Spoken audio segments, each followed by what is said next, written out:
All right, you guys. Hello, happy Monday, and happy President's Day. Today's a great day. We are finally back again. Like I said in my Instagram story, I apologize for the hiatus, but we are back. We have a couple of things on the docket today, including this newest interview that's resurfaced with the sheriff of Pima County, who is the lead investigator in the case against Nancy Guthrie. It is a new interview that happened about 9 or 10 years ago. I think it was 10 years ago. And we also have breaking news on this shooting that happened in Rhode Island. I have video, and I will warn you now, it is graphic. Also, Pam Bondi's hearing the Dow is over 50,000. Let's celebrate. So, I want to start off with a little bit lighter news because I understand today's episode. I spent about 2 hours preparing for today's episode. It is dark, in the sense that there's nothing great to talk about. But it does need to be talked about. And so I wanted to start off with actually something funny that I saw on TikTok the other day. And I think it really speaks for how we all feel about this Nancy Guthrie situation. Look at this. Where the hell is Nancy? Where the hell is Nancy?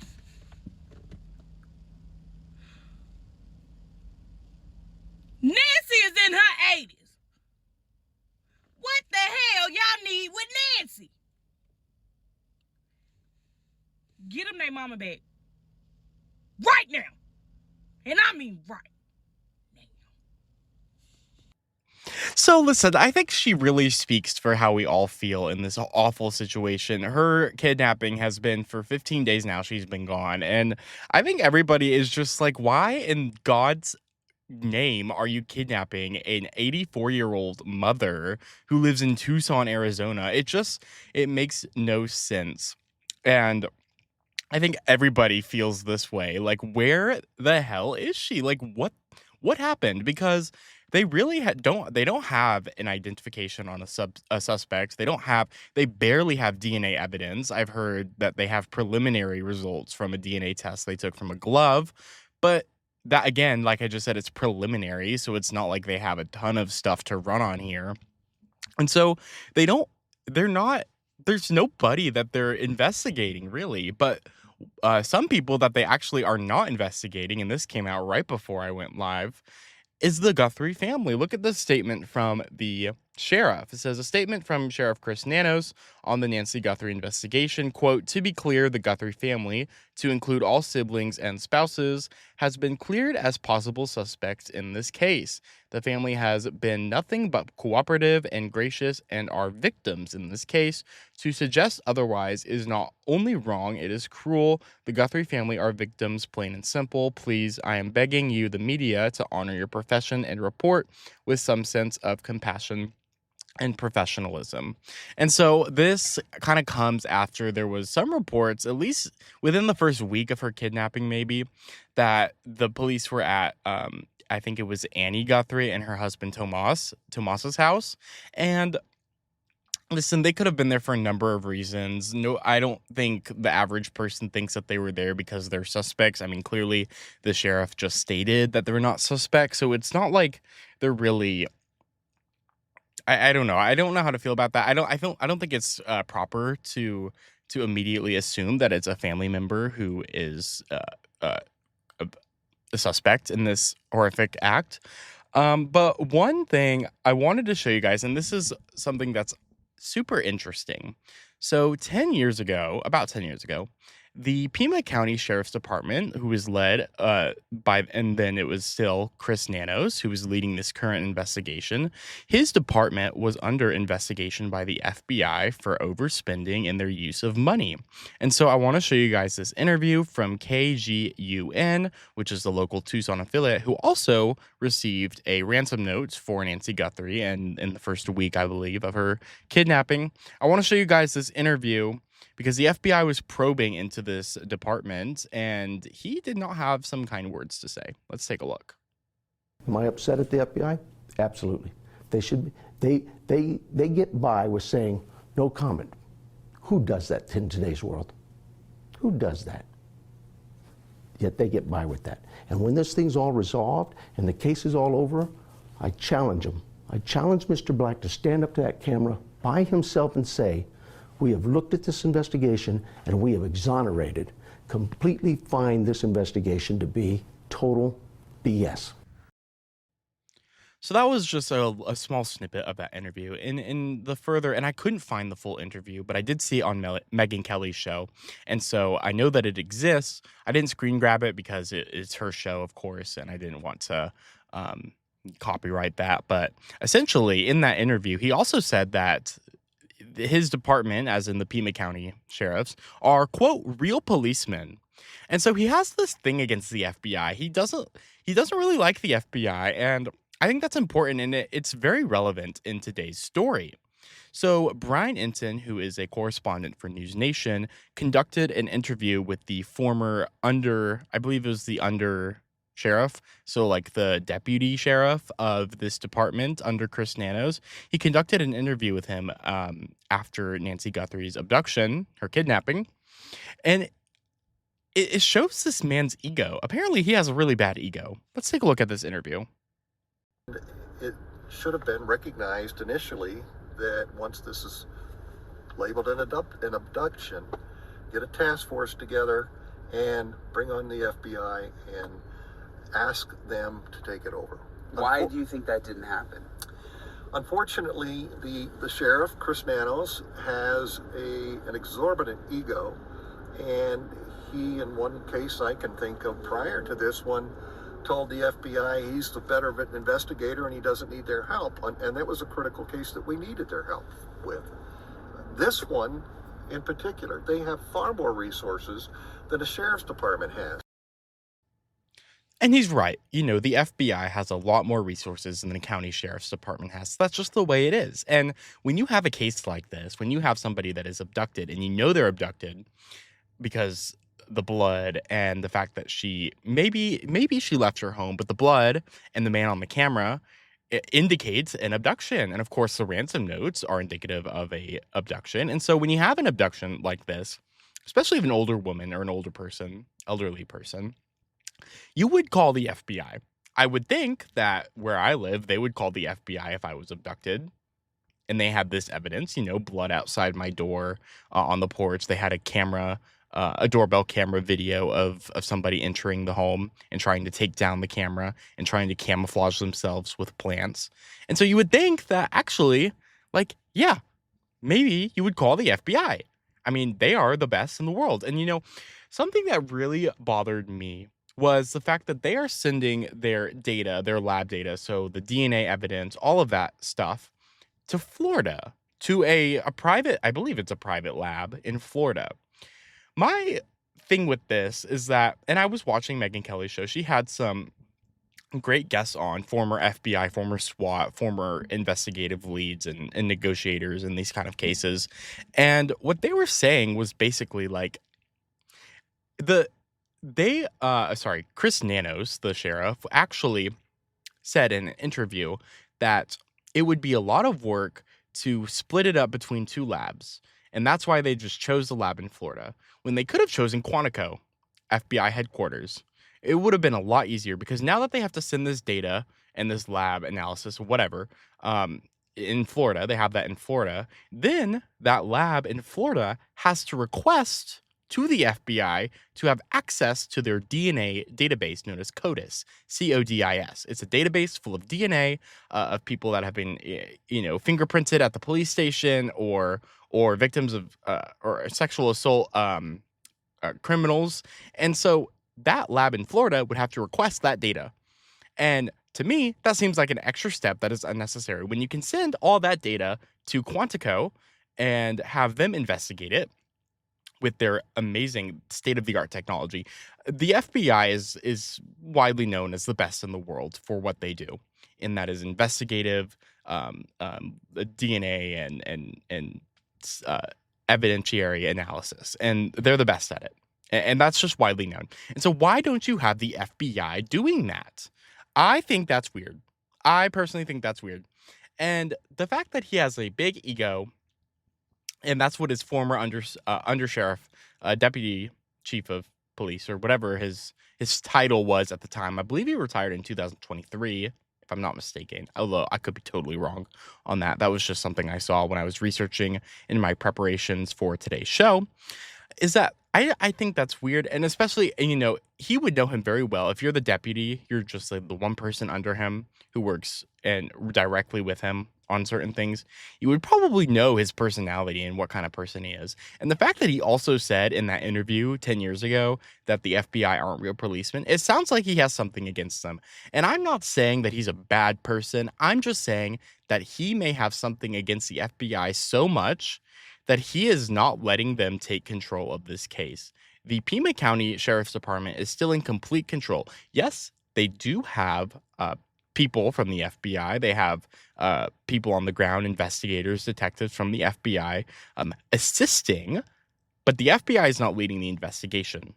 And that is where things, I believe, go wrong, because the FBI should be absolutely in full control of this investigation. They are the best. They know the FBI knows everything. I mean, we live in a world where we have this organization, this bureau that knows everything about everyone, basically, and they would be able to do this much faster. In an interview, when Trump was at the White House, he said that while basically that he respects that the sheriff's department is wanting to do their own thing, the locals, he said that they had made much more progress when the FBI got involved. And honestly, I don't disagree with him.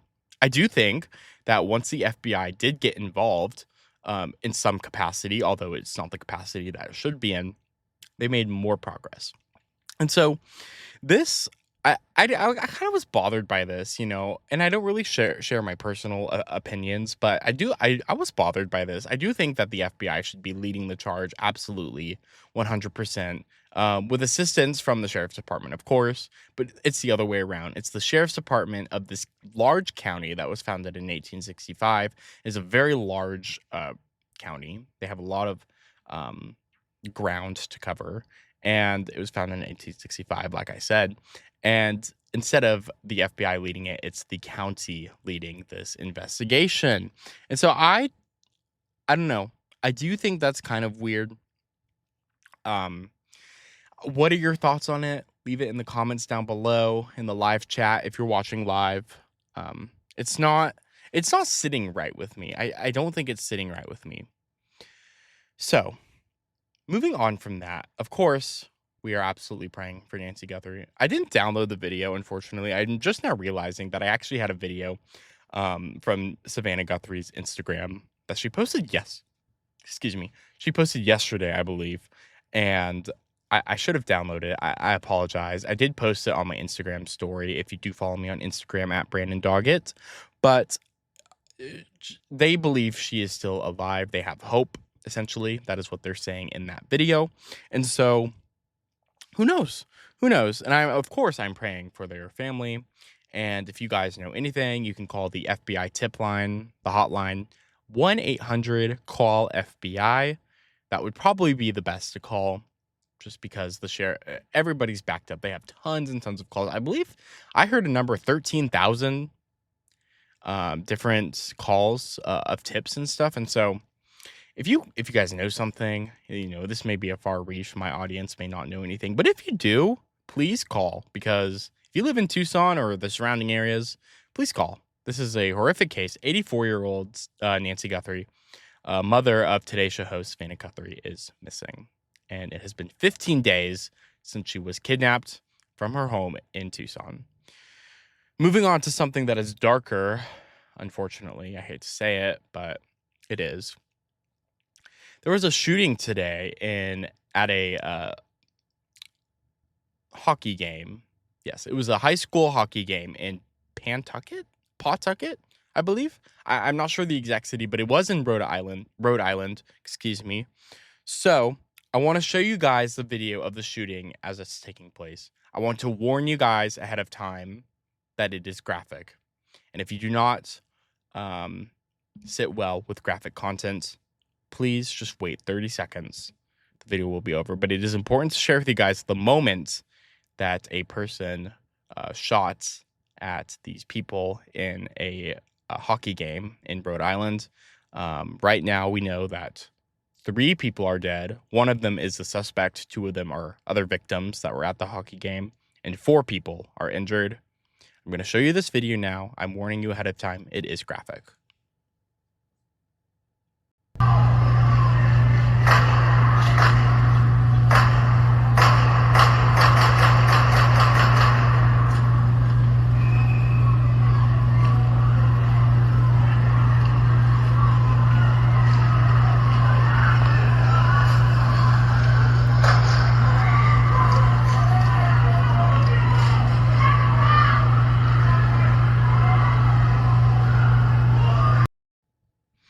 It's a horrific incident. It is just a horrific situation.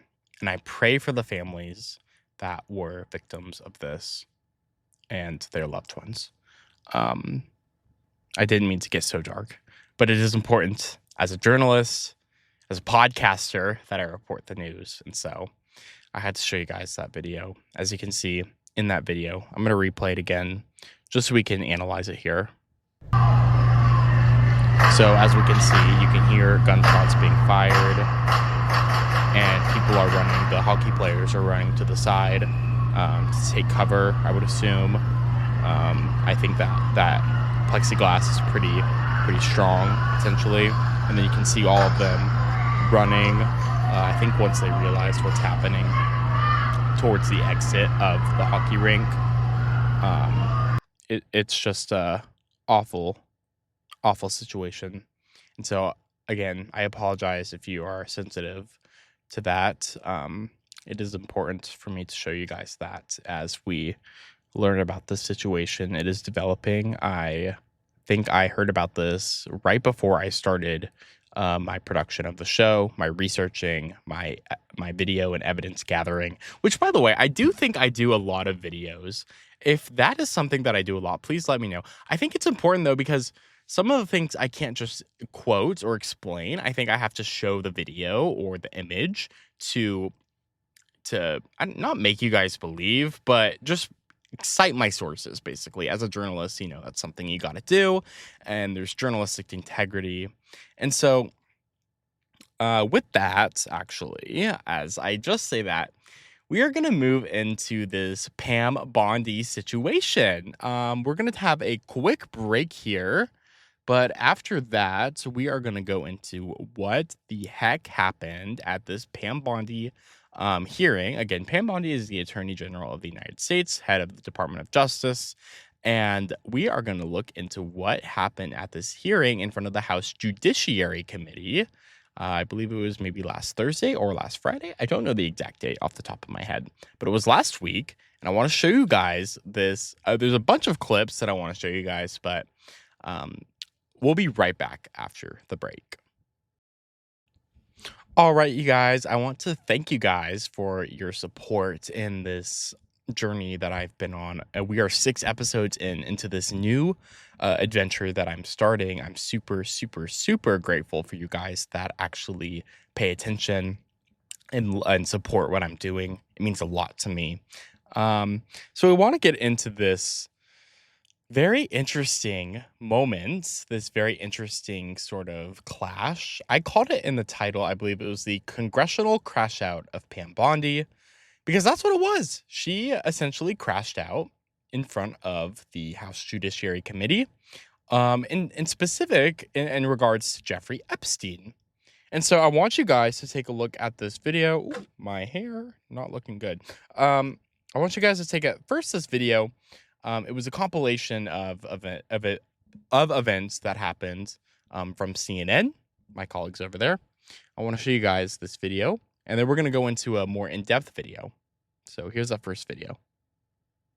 Excuse me, I'm going to answer the question. Answer my question. No, I'm going to answer the question the way I want to answer the question. No, Your you're going to answer the theatrics are question the way I ridiculous. asked. I believe you just lied under oath.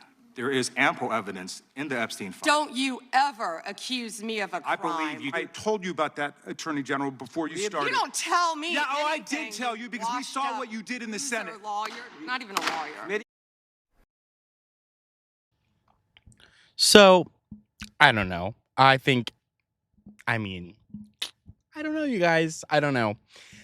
Not looking good for Miss Pam Bondi, Miss Attorney General over there. But that first clip with Gerald Nadler, he is a Democratic representative from New York. I want to show you guys a more sort of in-depth video from that moment, because this is a moment where she's talking about the Dow. Oh, the Dow, over 50,000.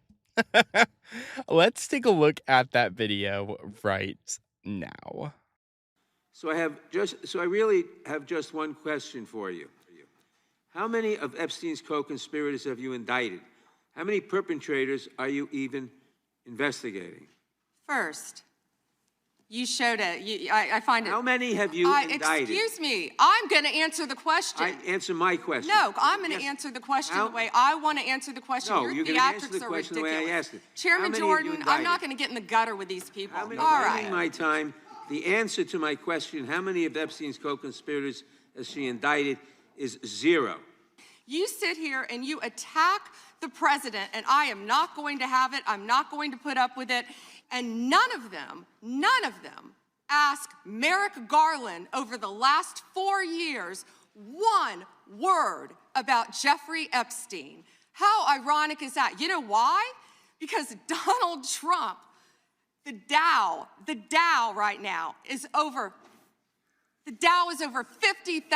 I don't know why you're laughing. You're a great stock trader, as I hear, Raskin. The Dow is over 50,000 right now. I mean, you guys, the Dow is over 50,000, and that last minute where she was like, "I hear you're a great stock trader, Raskin." It was comical. I mean, SNL should pick this up. It's funny. It's not right, of course, because that's not the substance of the question that Gerald Nadler was asking. But it's funny, and it makes for a good bit, you guys. Right before she talks about the Dow there, the camera, and this is an Associated Press video, or it's from the Associated Press, I should say. They pan to the victims of Jeffrey Epstein and his horrific acts, and the victims are standing up. And so this is a very important picture, you guys. This photo, and I don't know who took the photo, but it has made its way around social media for sure. And I want to show you guys this photo because it's important, and it's also, in my belief, going to make the history books. Take a look at this photo. So one of the representatives asked the victims of Jeffrey Epstein to stand up if they feel comfortable, of course. But they were sitting in the sort of back row there, as you can see in the photo. They were in the back row, the wall's right behind them, of this congressional hearing. And then they asked to raise your hand if you haven't been reached out by the Justice Department. If the Justice Department has not reached out in regards to your case, your claims, or whatever, against Jeffrey Epstein and or the co-conspirators involved in the case. And Pam Bondi does not have the decency to turn around and acknowledge them. And this was a moment. I have looked at people far left and far right, and both sides agree, and this is mainly on Twitter, of course, that this picture itself will undoubtedly go down in the history books. This is a moment where the Attorney General of the United States doesn't even acknowledge the victims of the most well-known, the most, I don't even know how to say this, the most big, the most extreme case of sexual abuse against minors. And she won't even turn around to look at them. Now, her claim about Merrick Garland, it's valid. Okay, it is valid to an extent, I will say, because, yes, Merrick Garland absolutely should have either released the files or done something to the co-conspirators, legally, of course, to the co-conspirators. But yet, he didn't. And I think that's the reason why the Trump administration ran on, or the Trump campaign, I should say, for the 2024 election ran on the fact that they were going to release these files. They said they were going to release the Epstein files, the MLK files, the JFK files.